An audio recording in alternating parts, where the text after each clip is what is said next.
Welcome to Tabletop Tommies. I'm Johnny. And I'm Phil. And today we're talking about prepping for a tournament you've got coming up.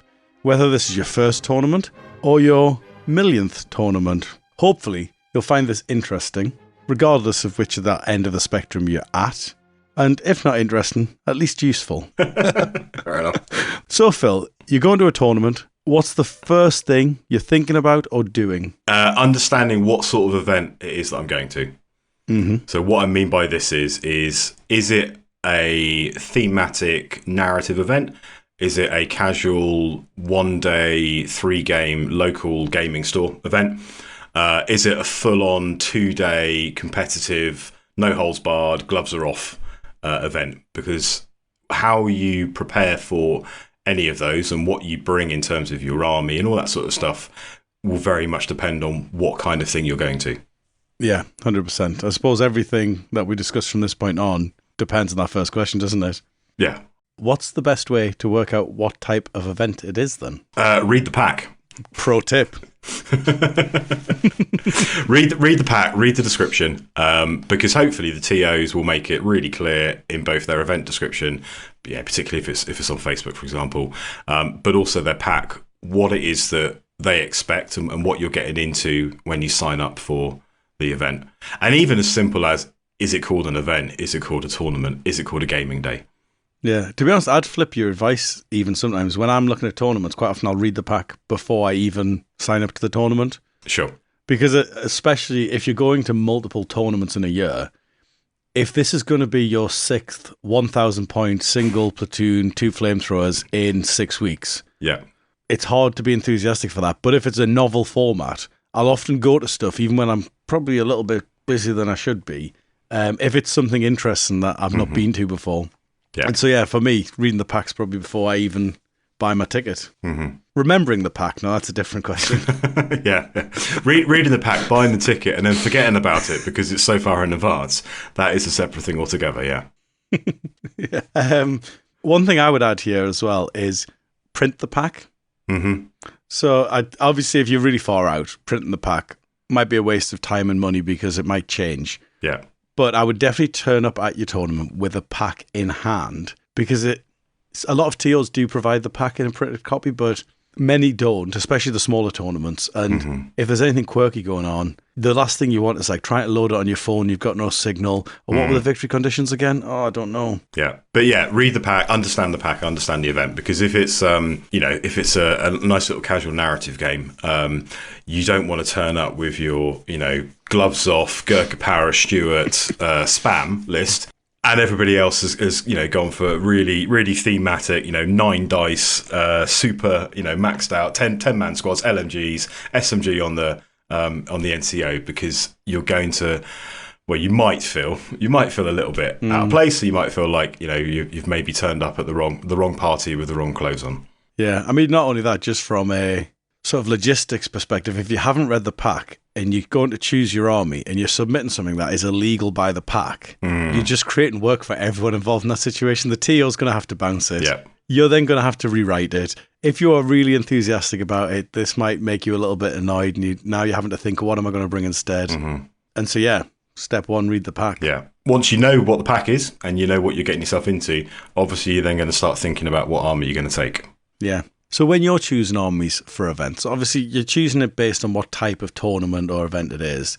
But do you tend to lean more into sort of your comfy armies that you play a lot, or are you one of those people who regularly builds a new army for a tournament?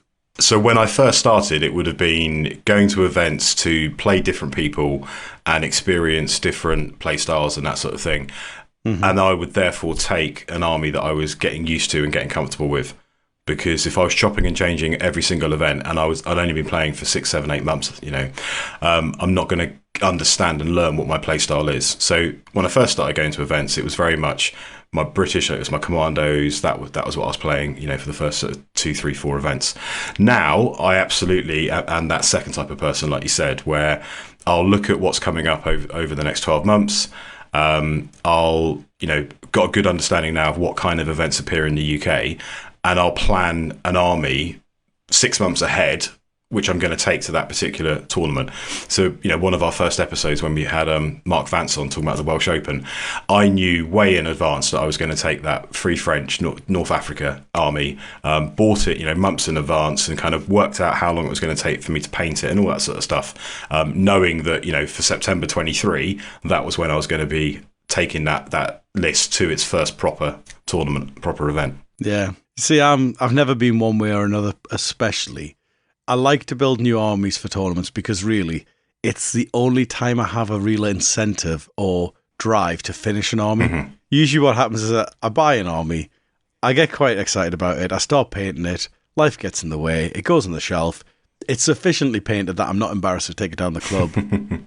And then I move on to the next project when life stops being busy. Yeah. There's nothing like, the week before an event to really get your painting mojo going when you haven't already got your army sorted. Yeah. Exactly. So that's why I do like events for that. If I want to start a new army, finding a tournament that I think that army will work well for, like the Welsh Open, is a brilliant idea for me personally to give me motivation to paint. Mm. However, if as I say, life is quite busy and I haven't got time to sort of plan out a new army, get it all painted, and maybe the tournament is a bit of a quirky one where we're not playing the standard missions and it's going to be, and there's a lot to think about. Mm-hmm. Where if I'm thinking about a brand new army and I'm having to prep for brand new scenarios and gameplay, then that's when I tend to fall back on sort of the old favourites. Like my American army I've been playing since I started Bolt Action, basically. So whenever it's either sort of like a big tournament that I know is going to be a lot of thinking, I'll often fall back on those ones, like my Americans or my Finns or my Germans if it's a friendly. Yeah, and I think if you're first, starting out, if it's your first event or your first, your sort of second, third, fourth event, there is a temptation sometimes to, net listing is not a thing in Bolt Action. We don't see net listing in the way that you might see it in other games, but you do see and you do hear, we all know what the top competitive or top efficient, points cost efficient units are. If you are going to lean into that, play it first. There's nothing worse than bringing, a really strong, I say I play Brits, a really strong British army full of, Gurkha Powerers and Dacre Stuarts. But if you actually haven't played and haven't got used to that play style, you can rock up at an event. People will look at your list and go, oh, okay.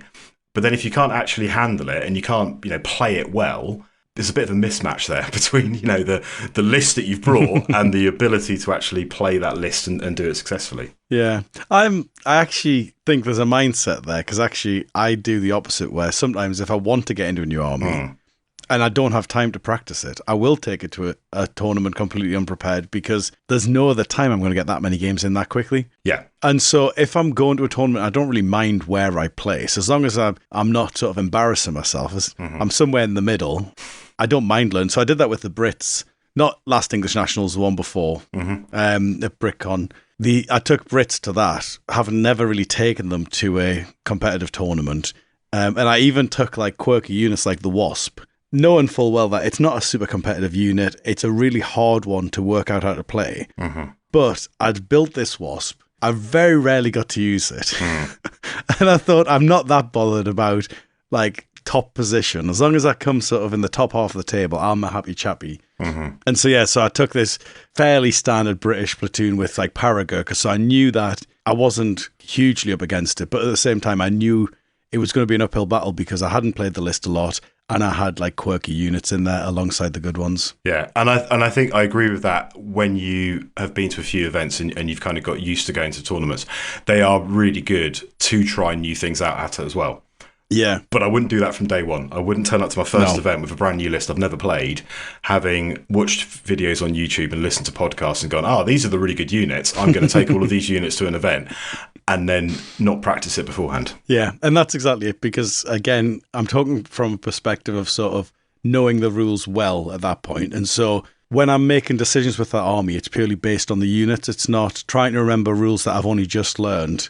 And again, it's sort of accepting, it's the mindset of accepting I'm probably not going to do the right thing here. Mm-hmm. So I'm just going to do something that I think will be interesting and learning from that. And sort of, so your first game might be terrible. Your second game should be less terrible. Yeah. And then by your last game, you should be pretty good with that army. Yeah. And if it's a 2-day event, your day 2 is going to go a lot better than day 1, hopefully. Incredible. You'll be unstoppable by game 6. Yeah. So I've read the pack. Yeah. Off the back of that, I've chosen my army. I've submitted my army. Yes. That's the key thing in the pack, actually. When you print it off, highlight the submission date. You don't want to be submitting late. Bane of everyone's existence if you do. Submit it in good time. And if you're not sure, email the TO beforehand and ask. Particularly, if it's a generic platoon event, for example, and you're not sure what does and doesn't count for a generic platoon. If you take Easy Army, for example, Easy Army is a fantastic tool, but it's not the be-all and end-all. And there are units listed under generic options which are not generic, for example. And the same is true of, other army list builders that are available. So, if you're unsure, get your list in early, ask a question. TOs would much rather, answer the question in advance than receive a list on deadline day, which they've then got to bounce because for whatever reason it's got units that are not appropriate to the pack or aren't generic or what have you. Yeah, I was going to talk about how to submit your army, actually, and you've hit the nail on the head that I actually think Easy Army is. It reminds me of that quote about democracy where it's something like, it's the least worst form of governance we've found so far. Yeah. That's what Easy Army's like. It's terrible, but it's the least terrible one that I've found so far. It's not terrible, and for most things, it's pretty good. Where it falls short or where there are gaps is when wording in previous campaign books has maybe been a little bit ambiguous, or because it's one bloke doing it in his spare time, it's not his job, it's not supported by Warlord and so on. He might miss things. And people take it as gospel. Well, I think you're kinder to Easy Army than it should be. So back in the day, I used to use Battlescribe for 40k. Yeah. And so this has turned into a whole other episode, so I won't dwell too long on it. But this is something that comes up quite a lot with new players on like Reddit or Facebook. Like what app to use. Battlescribe I always found to be a much better interface because you can do really simple stuff like just copy and paste units and stuff, which if you're taking those 5 squads of Paragurkas, copy and paste much quicker than having to click in and now press save. Yeah. And it's also, I just always found it more intuitive like that. I liked the way it laid stuff out, but there was never a repository for bolt action that was anywhere near up to date. And so Easy Army is the one that I use, and I do find it really quite slow and arduous to use. And its layout isn't exactly what I want, but of all the different ones I've tried, Easy Army is, as you say, it's the most accurate one, even though it's still got some inaccuracies. And it's acceptably laid out in a way that, its big strength, like a lot of products really, is that it's so ubiquitous that people understand it. Yes, absolutely. Yeah. And that's the big strength for it, I think. Yeah. I think let's get back on the track. So I've chosen my army. What do I think about next? So if the pack talks about the missions, so some packs will confirm the missions before deadline day. What other tournaments and events might do is after deadline day, then tell you what missions you're going to play. If they are available beforehand, I would go through my list and go through the missions and have a think about what I would do for each mission with regards to first wave, reserves, and that sort of thing, because it will speed things up on the day. 100%. So if I know that one of these missions forces me to reserve, a minimum of 50% of my force, I don't want to stand there at the table, game 3, while my opponent's waiting, and I'm going, well, how many units have I got? How many have I got to put in reserve? Which ones am I going to put in reserve? All that kind of thing. So I would definitely think about the missions on my list beforehand, prior to the event. Obviously, what you do is going to depend on the table and all that kind of stuff when you get there, but you can do a certain amount of legwork beforehand. Yeah, and actually there's 2 things I'm thinking there, which is actually, if the missions are pre-published, I'm going to be thinking about them during the army building phase. Yes. So if none of the missions are objective holding, then I know that actually the infantry squads aren't as important. Yeah. And equally vice versa, if every mission is objectives, if I bring no infantry, I'm in trouble. And so if they are published in the pack, this step actually could come before you sort of building an army step. If they're not published, I totally agree with that, what you're saying about thinking about your reserves and stuff. You're thinking, how is my army going to play objectives, kill points, movement? And really, you should have a battle strategy for each of the sort of the standard rulebook missions. So if I'm doing double envelopment, am I going to deploy my entire force? Or as you say, am I going to do some reserves, and what is going to reserve? And is that plan to sort of, am I reserving in order to counter, or am I reserving in order to rush? Like, those are the kind of things that you don't want to be making 4 o'clock on a Saturday two or three games in, and you're exhausted, your feet are tired, you've never seen this army before, you don't really know your opponent, they're equally tired, and you're thinking, I just don't know what to do. Yeah. And then equally, if you make a battle plan before it happens, you can always blame past you for any mission failures, can't you? It wasn't your fault that the idiot who told you how to play the mission. That was last week's Johnny, not this week. Yeah, not today's Johnny. This week I would have got you. Yeah. The one thing I would say to be wary of, actually, is timely objectives and missions of that kind sometimes have very quirky capture rules. So, like, timely in the original format, as Jeff from the Snafu podcast wrote it, you couldn't capture those objectives with two-man teams. Yeah. So if that's your usual strategy for key positions, those sort of, like, fine print details you need to be noticing before you get to the tournament. We had that at World Open War where you had to have, for one of the missions, a minimum of a three-man team to hold an objective. And that did change some people's list building, because whereas previously, you might take a single officer on his own, you might start thinking, do I want a three-man HQ team, or do I need to have a spare weapons team which has got 3 men in it rather than only 2, which I can use to hold that objective. So, yeah. Intel officer. Yep, Intel officer. Yep. That's the time for him, isn't it? Mm-hmm. There was one of the missions as well where they added kill points to an objectives one that usually didn't have it, I think. Yeah, there was, yeah. Which just shifted the way you played that game. Yeah, that mission. Yeah, and if you've rocked up the table and only noticed at the start of the mission, that's a lot of thinking to squeeze into sort of a minute or two, isn't it? Yeah. Brilliant. We've talked quite a lot about sort of prepping your army and sort of like planning for the actual games, but we haven't really talked about what we're taking to the tournament outside our army, have we? Yep, so it's the night before, we're getting everything ready, we're super excited. Obviously bring your army. Goes to stand to reason. But it's all that kind of gaming paraphernalia. So things like, if you've got them, 2 sets of different coloured order dice. 100%. Yeah, I mean, I'm not saying, brand new players don't rush out and buy a second set straight away, but if you've got 2 sets of coloured order dice, bring different colours in case you have that clash with that opponent who's only got 1 set, for example. Yeah. As you say, as you get more experienced, if it's your first tournament, I wouldn't worry too much about your second set of order dice, but once you get a few in, you should definitely have the second set, because if you're facing the new player, it's always sort of like good for the community if the experienced players can accommodate the new players rather than it having to go the other way around. Yeah, definitely. Yeah. Make sure you got plenty of dice. Make sure you got your pin markers, whatever the pin markers look like, your blast templates, your tape measure, maybe a spare tape measure, your dice bag, all that kind of stuff. Top tip: yes, bring a tray. So even if it's a one-day event, if you're moving from table to table, what you don't want to do is to arrive at the start of the day, get your army out, put all your miniatures on the table, end of game 1, you pack your army away, move it to the second table, unpack it, and so on. So bring a tray. I'm not necessarily saying you need to go to service stations on the way and steal them from the restaurants or the cafes, but get a tray, always useful. Yeah, bacon tray is always good, especially if you're using magnetic bases. Yeah. We'll stick straight to it. If you're trying to make a sort of a scenic base, IKEA do a lot of sort of dining trays that usually have slight recess, so if you really want to go fancy, you could put some foam in that and like build it up into a nice hilly. I've seen a brilliant one with like a hilly, with like a hillside with sort of caves in, and for a Japanese force. Okay, yeah. And so actually that's another thing, if you're really keen on, if you're building this new army and it's for thematic reasons and you really want to sort of lean into your history, building a display tray for it, not only sort of as a really nice hobby thing, you can take it to the tournament. It'll probably help you win Best Painted. Yep.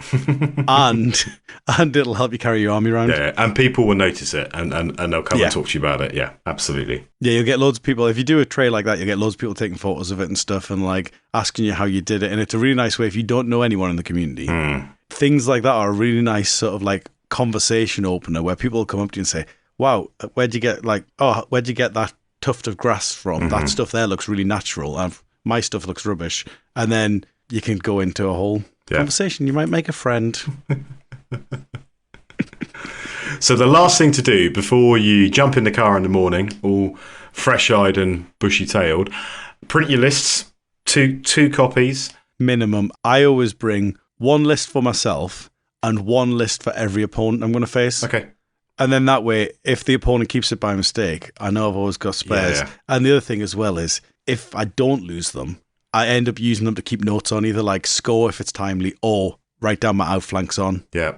Bring a pen. Yes. Yeah. But yeah, bring your lists and print them and give them to your opponent, because it's good etiquette to A, to talk through your list, obviously, at the start of the game with your opponent, but B, if they've got a physical copy, they can refer to it during the course of the game rather than having to ask you. And we talked about this in a previous episode. Yeah. You don't want a situation where I'm asking my opponent, what does that unit do? Because it's potentially giving away what I'm thinking about doing next, or indicating to them that I'm concerned about a particular element that unit might have.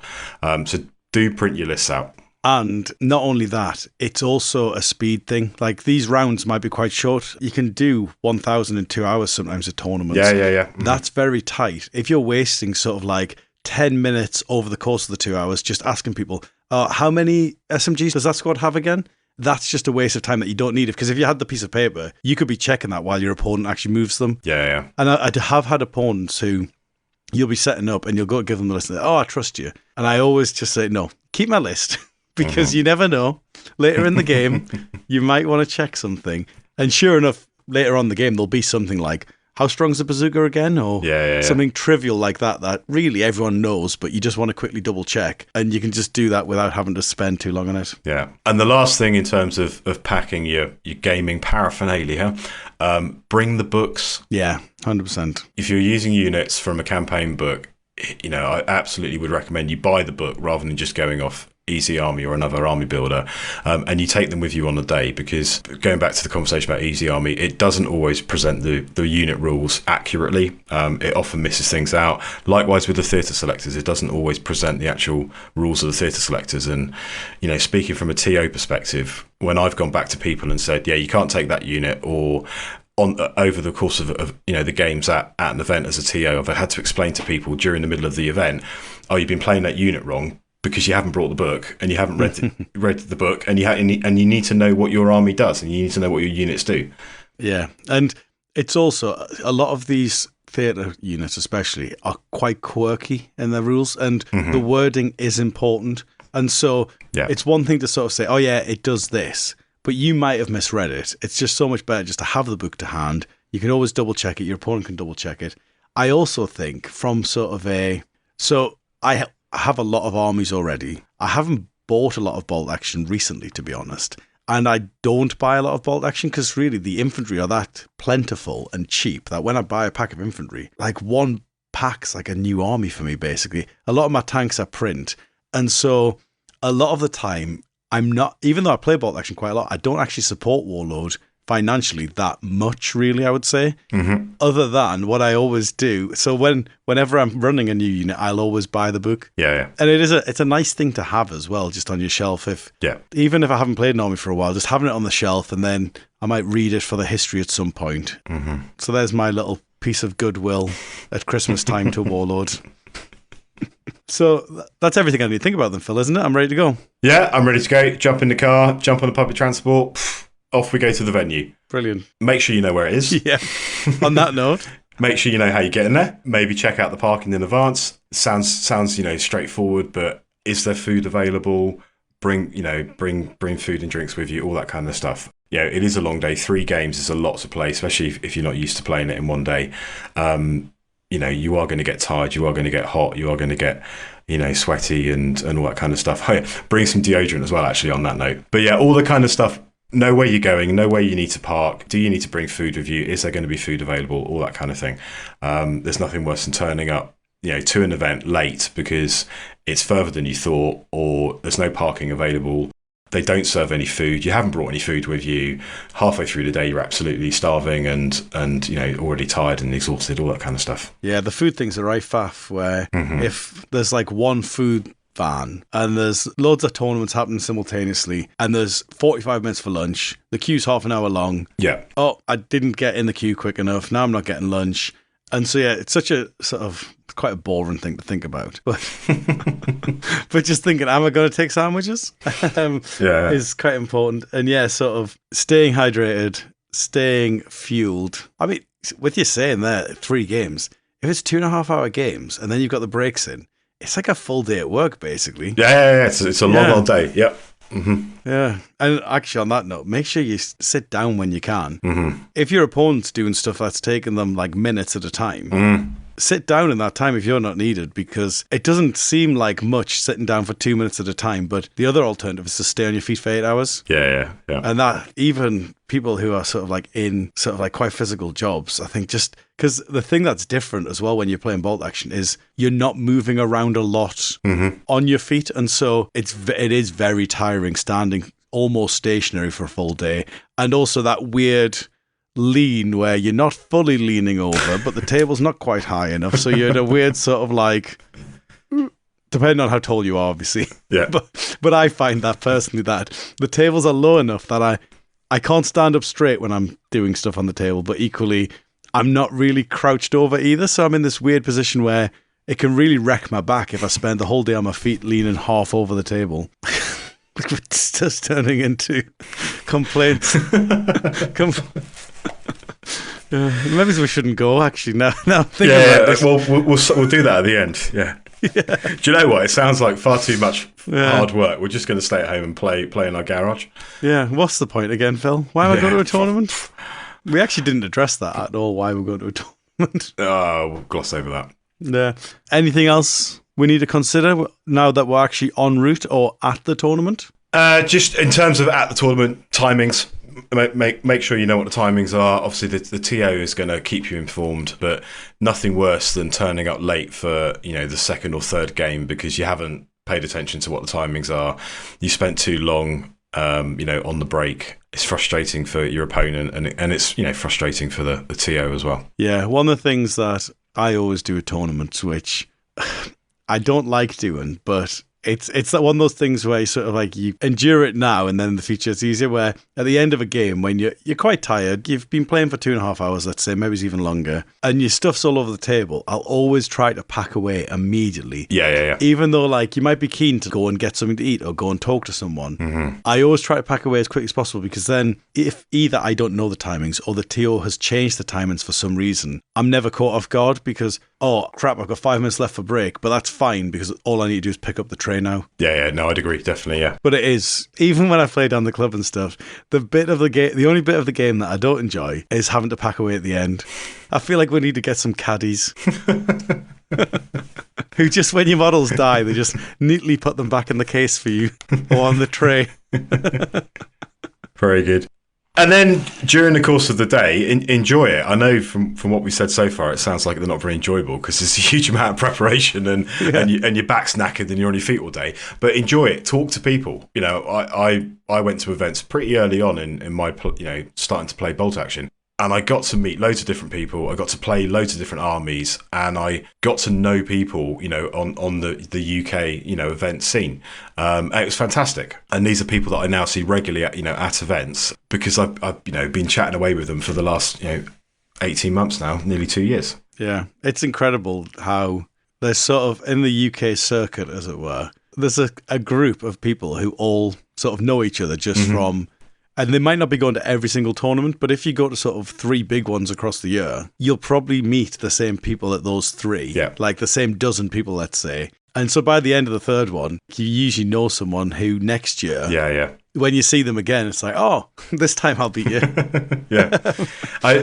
No, go on. Then I go. All I was going to say is, with you saying, like, it seems like a lot of work, make sure you enjoy it. I actually think if you did none of the steps we did and just rocked up, there's such a good spirit in bolt action that you would get through it. Yes. Like, people would accommodate you. They'll understand. If you're a brand new beginner, they'd understand. And you'd probably still have a reasonably fun time. And really, all of this is less about sort of, make sure you do this, otherwise everyone's going to hate you. It's more like, do this so that you don't have to think about it on the day. Yeah. And you can actually maximize the fun you're having, because all you have to think about is playing the 3 games you've got. Yeah, and a lot, certainly most of what I've spoken about is because I haven't done that at some point. So I've turned up to an event and I haven't printed my army, for example, or, I didn't check whether or not there was any food available, or I forgot, the second set of order dice, that kind of thing. Yeah. The other thing I was going to say as well about talking to people is walk, depending on when your game finishes, but certainly over the breaks, walk around, have a look at what people are bringing in terms of their armies, have a look for some interesting things. And we talked about this on a previous episode. Some of my army choices have been influenced by what I've seen at other events or what I've played against at other events. And I've gone away and gone, I'd never really thought about playing that nation, but actually I really enjoyed the game I had against that particular nation. I want to go look at it more and maybe lean into building that army next. Yeah. And one of the things, actually, when you talk about order dice and bring multiple colours, if you don't have order dice yet, one of the things I would recommend is picking a colour that's less popular. Yes. Because if you use a colour that... So everyone... Well, not everyone... But the khaki and the green ones are very popular, and the brown is popular as well because it matches sort of the British uniform brown. Mm-hmm. If you're using those dice, you'll definitely need a second set because the first time you play a Brit or an American, they'll probably have green, khaki or brown dice. Grey as well for Germans. Yeah. Yeah, exactly. The sand ones are popular as well for the desert forces. Yeah. And the red ones are popular for the Soviets. Obviously. And so really I'd be looking at sort of like the maroon or like the light blue, white and black. They're the ones that I see the least often. So I always use black dice and I can't remember why I started using the black dice because originally they were just my spare set. Mm-hmm. And I started using them. They don't match my army in any way.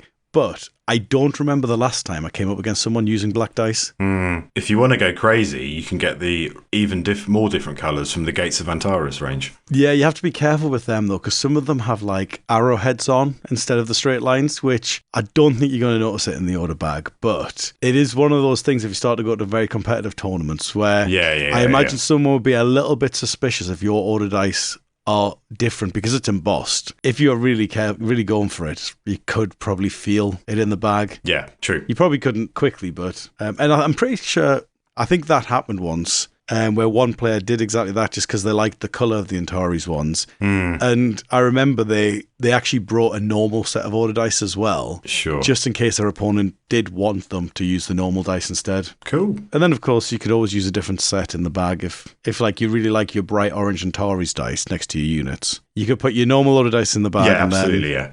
Have a different set in the bag. Yeah. I never really liked doing that because I think it increases your risk of sort of duplication errors. Where, say you do a snap 2, you activate your 3 units with your Antares dice and you forgot to pull the extra snaps out of the bag. Yeah. Or like something dies and you forget to pull the dice out because you took the dead dice off the table. That kind of stuff. Yeah, getting into the weeds. Move past it. Right, so job done. End of episode? Job done, end of episode, yeah. We finished the event. We've got some good results. We've spoken to some people, had a great time.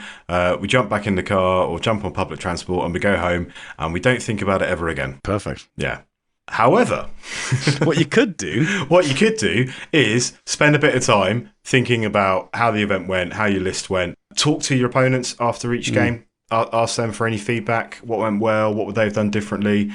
I'm a little bit more on the fence on that one. Okay. Because the problem is everyone has their own mindset. Yeah, sure. And so like it's useful feedback, definitely, but I'd never take something someone said and immediately just do it to my army because if they're sort of like a close quarters para-Gurkha player and I'm trying to build the perfect gunline army, their advice is going to be, you should definitely add a close quarters unit to discourage people from charging you. Well, probably not. And that kind of links with what I was saying earlier about, you can watch YouTube videos, you can listen to people on the internet and go on Facebook and so on, and you can build a list based on what people tell you is good. But if it doesn't suit your play style and doesn't suit what you're comfortable with, you're not going to do well at it. So I absolutely would talk to my opponent after a game and get some feedback from them. I'd also think about the list at the end of the day and if I'm driving home, have a think about how it's gone. And I might consider changing elements of it. I'm not going to be drastic necessarily and change every single unit but still keep the same nation because there's an argument then for playing a different nation altogether. It's all about making those changes with a few minor changes for the next one. Or if you like you were saying, Johnny, if you've tried a new list out or you've tried a nation out at an event, you may decide, actually, that's gone really well. I want to lean into that for the next few and kind of embrace playing this nation for the next 2, 3, 4 events. But I wouldn't just leave it at the end of game 3 and go, job done, thank you, off we go. Yeah, I do always enjoy the car drive home, thinking about, oh, what could I do next? Either in terms of sort of like optimizing this army. If I'm trying something really quirky, like a horde army. Oh, okay, so it lacked in this area. How do I sort of keep the spirit of this horde army, but also give it a bit of bite in this area? Yeah. Because I just find list building quite fun. And the other thing I do enjoy thinking about is if I am thinking about a brand new force, I'll be thinking about those forces I've seen, as you said earlier. What have I seen? And I always try to build an army around an idea. Like I've just said there, sort of like, what's the most high explosive I can fit in a force? Yeah. And I'll be thinking about the forces that I have seen and sort of, oh, should I start a new army to try this out? Or can I do it with an army I already have? And I think that's a lot of fun. On the note of driving, actually, one of the things we didn't recommend on the way to the tournament, but is one of the things I do, is I will often listen to a podcast about bolt action on the way to a bolt action tournament. Yeah. Especially the episodes that people do. So like the Snafu is what I used to always listen to on the way to stuff. Yeah. And if it is, say, like a new campaign book where I'm expecting to see a lot of units from that campaign book, listening to their episode on it is useful. Or if you've got a bolt action podcast that sort of talks about missions, that's always really useful, because even if you think their advice is rubbish, just refamiliarizing yourself with all the missions in case a quirky one comes up. Yeah. I always find quite useful. Yeah, see, I do the opposite. I deliberately don't do anything bolt action related before the event. Really? I'll listen to music. Yeah, I'll listen to music, or I'll listen to another different podcast altogether, because I don't want to be living and breathing it the entire day. I want to just get in the zone in my own way, turn up at the event, and off we go. That's funny, because I always think I sort of segment it the other way, where I think once I'm traveling there, like that's when my day of gaming begins. I've allotted this time of my life to play games, and then once that ends, we'll put it on the back burner. And so often I'll be listening to music on the way home. But I find, because also sometimes as well, if I haven't been down the club recently and I haven't been playing really often, that's the other big benefit of putting a podcast on the way to a tournament, because it just sort of reminds you, when we used to get frequent FAQs, those episodes were always really useful, because in discussing the FAQ, usually you end up discussing like rules nuances that you would otherwise forget about. Yeah. And that's always really useful if you haven't played for a few weeks or like a few months even. I remember those days. Yeah. Back in the good old days. Back in the good old days when you had regular frequent FAQs. Yeah. Yeah. God. Getting nostalgic. All right, Boomer. Well, Phil, I think I'm ready for my first tournament now. Fantastic. So I think if you're a recent convert to bolt action, maybe you haven't been to any events before, or you've been to one or two, they are absolutely fantastic at getting a lot of games in a short space of time, getting to play different players, so it's not just the people that you're playing regularly at home or down the club. You're also getting to experience, hopefully, some different armies and different builds and all that kind of stuff. So I absolutely do recommend going to events. The community's a nice bunch of people. I can count on probably one hand the number of bad games I've had at an event or a tournament, and I genuinely mean that rather than just saying that for the sake of it. Yeah, I agree on that bad game assessment. It's very rare, to the point where it's incredibly noteworthy. Like, if I didn't enjoy a game, it's sort of a standalone event of the year where I'm like, yeah. Oh, I can't believe that happened, kind of thing. Yeah, and you touched on something that I was thinking there, which is that even if you're a really seasoned veteran at bolt action, but you only ever play down the club, what I find, when I used to only play down the club, what I found is you fall into a groove where you're always sort of playing the same opponents with the same armies. And even if you've got like a lot of opponents, so that you're not always playing the same person, it's always the same sort of style of game. It's very rarely surprise. And I really enjoy in games when something is surprising and catches you off guard. And so that's what I really like about tournaments. Someone will have built an army in a way you just were not expecting it. Yeah. Even if it's really not effective, and that's why no one ever built an army that way, it's at the very least, and it's almost like playing a brand new game. When I built my Brandenburger's army with the nuns, all the Germans in disguise as nuns and policemen and stuff, that's one of the things that I found with that. It was like playing a completely different game. And everyone I played, that was sort of their opinion on it. It was like, I don't know what to do, because I can't stand back and shoot you in the way I normally would, and I can't do that. And it just was a little bit more interesting. And that's the sort of quirky stuff you get to experience when you go to lots of tournaments. Yeah, definitely, yeah. Well, hopefully that was both interesting and useful, as promised. As ever, thank you for listening. Please do leave us a review if you're enjoying the podcast. Please like, share, and subscribe. And it's ta-ta for now from me. And it's ta-ta for now from him.